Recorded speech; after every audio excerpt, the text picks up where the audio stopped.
एक बार महान बौद्ध भिक्षु बोधिधर्मन के पास एक व्यक्ति आता है और उनसे कहता है कि महात्मन, मैं आपसे उन गुणों के बारे में जानना चाहता हूँ जो किसी व्यक्ति के जीवन को सफल और खुशहाल बनाते हैं।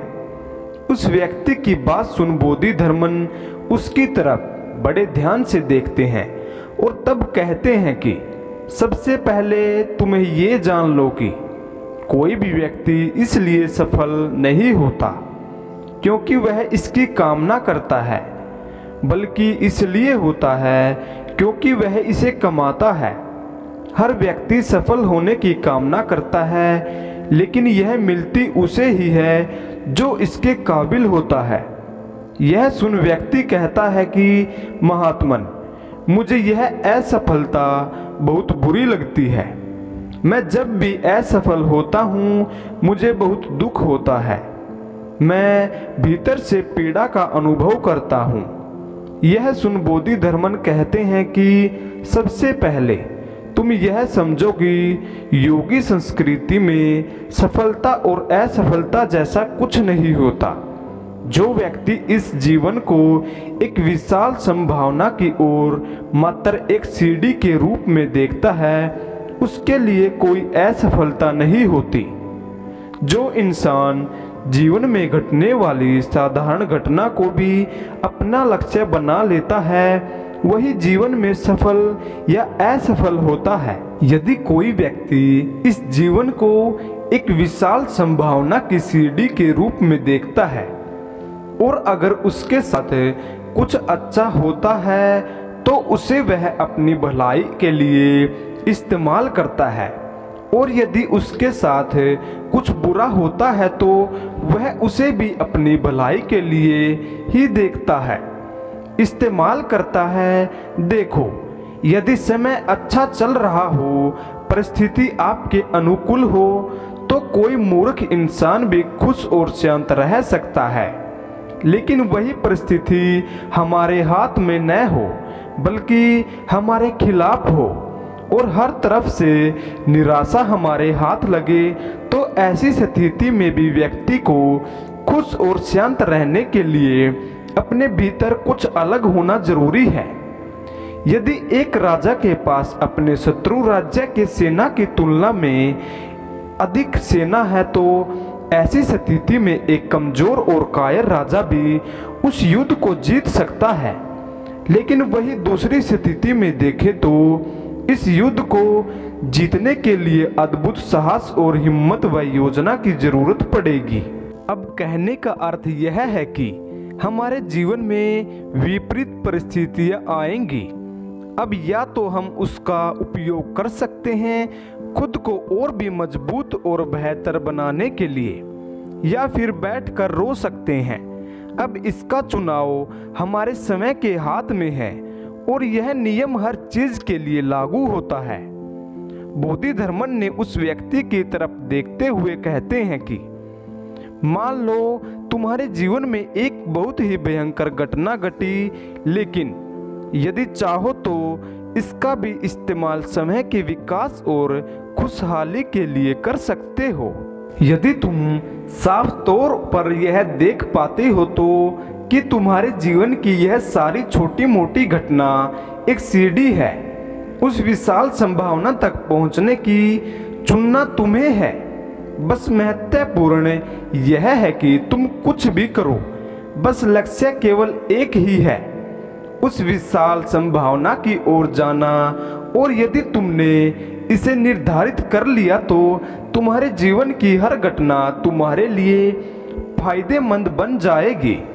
सफलता फायदेमंद है, यह हम मानते हैं कि, लेकिन असफलता की बात करें तो असल में यह और फायदेमंद है। इसलिए उससे डरना बंद करें, क्योंकि असफलता समय में बहुत डरावनी है।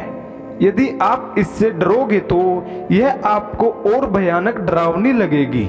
इसलिए असफलता से डरे नहीं। यह सुन व्यक्ति कहता है कि महात्मा जी, मैं आपकी पहली बात तो समझ गया कि मुझे असफलता से डरना नहीं चाहिए, लेकिन क्या आप मुझे समय के नियंत्रण के विषय में बता सकते हैं? मेरा समय पर कोई नियंत्रण नहीं है। मैं अपना अधिकतर समय व्यर्थ की चीज़ों में गवा देता हूँ। आखिर मैं अपना समय नियंत्रण कैसे करूँ?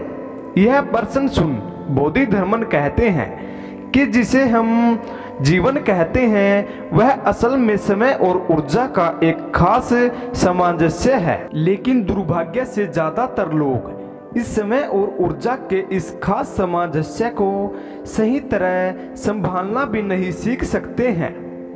समय की प्रकृति ऐसी है कि यदि हम कुछ करें या ना करें, यह अपनी गति से चलता रहता है। हमें इसे ढकेलने की जरूरत नहीं पड़ती। लेकिन समय पर महारत हासिल किए बिना कोई भी व्यक्ति अपने लक्ष्य की प्राप्ति नहीं कर सकता। तो प्रश्न यह है कि समय को अपनी मुट्ठी में कैसे करें? बोधिधर्मन ने व्यक्ति की आंखों में देखते हुए कहते हैं कि तुमने समय नियंत्रण की बात की, लेकिन क्या तुमने कभी समय को नियंत्रण किया है? यह सुन व्यक्ति कहता है कि नहीं, लेकिन प्रयास जरूर किया है। तब बोधिधर्मन ने कहा कि तुम इसे नियंत्रण कर भी नहीं सकते। तुम चाहे तो कर भी लो, लेकिन समय को नियंत्रण नहीं कर सकते हैं, उसे पीछे नहीं मोड़ सकते हैं, बस लगातार आगे बढ़ता रहता है। तो तुम समय को नियंत्रण नहीं कर सकते, किंतु समय को कर सकते हो। यह तो केवल बस भागता रहेगा। तुम कुछ करो या ना करो, तो समय को नियंत्रण करने का बस एक ही तरीका है, खुद की ऊर्जा के काम करने के तरीके पर महारत हासिल करना। यदि तुम एक ऊंट की चाल चलोगे तो बहुत थोड़ा ही चल पाओगे, लेकिन यदि एक चीते की चाल चलोगे तो तुम उतने ही समय में बहुत लंबी दूरी तय कर पाओगे। जो काम एक व्यक्ति 10 साल में करता है और तुम उस काम को यदि 1 साल में कर लेते हो और फिर तुम दोनों 100 साल तक जीते हो, तो असर और अनुभव की गहराई के मामले में तुम 1000 साल तक जिंदा रहोगे। और केवल यही एक तरीका है जिसके द्वारा तुम समय को अपने नियंत्रण में कर सकते हो। तो यदि साधारण शब्दों में कहें तो जिसने समय पर महारत हासिल कर ली, उसने समय पर महारत हासिल कर ली, और जिसने समय पर महारत हासिल कर ली तो उसके लिए यह जीवन एक तरह से मिठास बन जाता है। इसके बाद व्यक्ति बोधिधर्मन से अलग प्रश्न पूछता है कि महात्मन, हम किसी भी काम में अपना सर्वश्रेष्ठ कैसे दे सकते हैं? तब बोधिधर्मन कहते हैं कि क्या तुम समय के जीवन को कीमती समझते हो? यह सुन व्यक्ति कहता है कि जी महात्मन, मेरा यह जीवन कीमती है। बोधिधर्मन कहते हैं कि यदि तुम अपने इस जीवन को कीमती समझते हो तो तुम्हें इस बात को समझना चाहिए कि तुम अपने इस जीवन को कहाँ लगा रहे हो।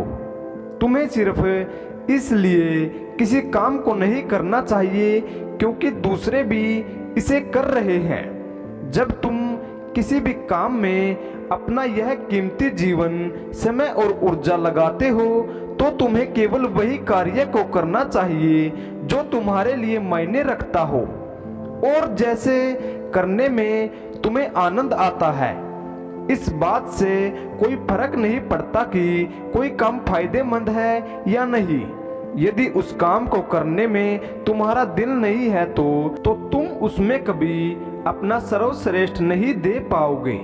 किसी भी काम में अपना सर्वश्रेष्ठ देने के लिए तुम्हें उस काम से प्यार होना चाहिए, और जब तक तुम किसी भी काम में अपना सर्वश्रेष्ठ नहीं देते तब तक तुम उस काम में मंत्र मगध नहीं कर सकते, प्रदर्शन भी नहीं कर सकते, और तुम्हारे साथ शानदार चीजें कभी घटित ही नहीं होगी।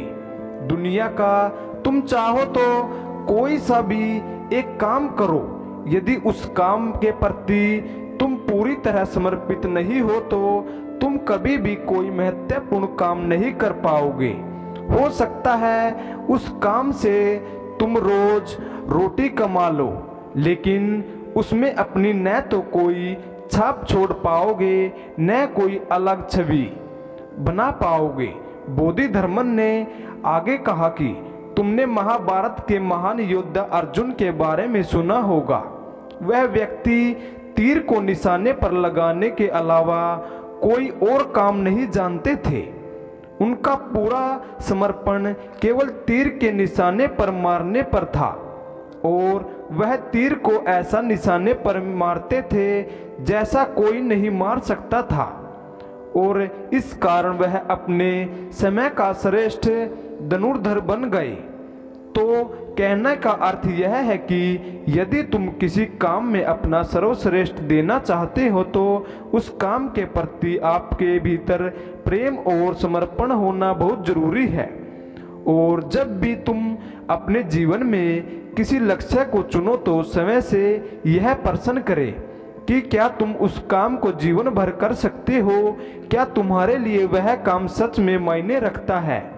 और जब तुम पीछे मुड़कर देखेंगे तो क्या उस पर गर्व और खुशी महसूस कर पाओगे जो तुम कर रहे हो। यदि उसका जवाब हाँ है तो तुम्हें वही काम करना चाहिए। यह सुन व्यक्ति अलग प्रश्न करता है कि महात्मन, मैंने बचपन से यह सब को कहते सुना है कि व्यक्ति को कड़ी मेहनत करनी चाहिए तभी उसे सफलता मिलती है, तो क्या सच में कड़ी मेहनत किसी को सफल बना सकती है। यह सुन बोधिधर्मन कहते हैं कि केवल कड़ी मेहनत करने से कोई व्यक्ति सफल नहीं हो सकता। और यह दुर्भाग्य की बात यह है, बच्चों को शुरू से यही शिक्षा दी जाती है कि उसे कड़ी मेहनत करनी चाहिए। पढ़ाई हो या अन्य काम उसे कड़ी मेहनत से करो और वह बच्चा यही सीख ले केवल कड़ी मेहनत करता है, जबकि ऐसा नहीं होना चाहिए। यदि व्यक्ति केवल कड़ी मेहनत करेगा तो यह एक गधे के भांति जीवन जिएगा। किसी भी काम को प्रेम के साथ, आनंद के साथ, खुशी के साथ करना चाहिए। यदि किसी काम में केवल मेहनत लग रही हो तो छोड़ देना चाहिए। किसी भी काम को प्रेम के साथ करना चाहिए। ऐसा हर व्यक्ति को लगता है कि केवल कड़ी मेहनत करके वह सब कुछ पा सकता है, लेकिन ऐसा नहीं होता है। कड़ी मेहनत के साथ हमें और भी सही चीजें सही तरह से सही समय पर करना पड़ेगा, तब जाकर बात बनेगी। जिन लोगों ने जीवन में सफलता पाई है उन्हें केवल कड़ी मेहनत से सफलता नहीं मिली है, उसके साथ उन्हें पता था कि उनके काम को करने के लिए सही चीज क्या है। नहीं तो उनके इस क्षेत्र में कितने लोग असफल हो गए होंगे। हो सकता है कि वह इनसे अधिक मेहनती होंगे, लेकिन तब भी असफल हुए। और यह सफल हुए क्योंकि उन्होंने सही चीज सही समय को समझा कि उन्होंने मेहनत के साथ क्या करना है। इसलिए केवल कड़ी मेहनत से कुछ नहीं होगा जब तक उस काम को सही तरीके से नहीं किया जाए। यह सुन व्यक्ति कहता है कि महात्मन, मैं अंत में आपसे बस एक और प्रश्न करना चाहता हूं कि जीवन को कैसे सही तरीके से जी सकते हैं, उसके लिए हमें क्या करना चाहिए। तब बोधिधर्मन कहते हैं कि यदि तुम किसी काम को सही तरीके से करना चाहते हो तो तुम्हें उसके लिए सही जानकारी होना बहुत जरूरी है। उदाहरण के लिए, तुम यदि एक घोड़े को चलाना चाहते हो तो उस घुड़सवारी के लिए तुम्हारा साधारण और ऊपरी ज्ञान बहुत है, लेकिन वही कोई घुड़सवार सैनिक उस घोड़े को युद्ध में ले जा रहा है तो उसे उस घुड़सवारी का पूरा ज्ञान और घोड़े के व्यवहार के बारे में सब पता होना चाहिए कि घोड़ा कब कैसे क्या व्यवहार करता है। ठीक उसी प्रकार यदि तुम इस जीवन को बस जी कर चले जाना चाहते हो तो उसके लिए तुम्हें कुछ ज्यादा करने की जरूरत नहीं है। लेकिन यदि तुम अपने इस जीवन को संपूर्ण अस्तित्व और जागरूकता के साथ जीना चाहते हो तो तुम्हें इस जीवन को, समय को पूरी तरह से गहराई से जानना होगा। यदि तुमने खुद को बहुत ज्यादा अशांति और व्यर्थ की चीजों से भर रखा है तो इसका मतलब यह है कि तुमने समय को सही तरीके से संभालना सीखा ही नहीं। यदि तुम यह नहीं जानते कि कैसे अपने जीवन को सतर्कता, जागरूकता, उल्लास, संतुलन के उच्चतम स्तर पर रखा जाए तो तुम केवल संयोग से ही नहीं सफल होंगे, और यदि तुम संयोग से सफल हो भी गए तो वैसे भी तुम इस सफलता को भुगतोगे, इसका आनंद नहीं ले पाओगे। इसलिए यदि तुम जीवन को सही तरह से जीना चाहते हो तो तुम्हें अपने शरीर को बड़ी गहराई से जानना होगा और समय लगाना होगा। इतना कहकर बोधिधर्मन ध्यान मगन हो गए और व्यक्ति उनका धन्यवाद कर लौट जाता है। तो दोस्तों, आपने इस कहानी से क्या सीखा कमेंट में जरूर बताएं, और वीडियो अच्छी लगी हो तो वीडियो को लाइक और चैनल को सब्सक्राइब जरूर करें ताकि ऐसी तमाम कहानियाँ आपके पास समय पर पहुँचा सके। धन्यवाद।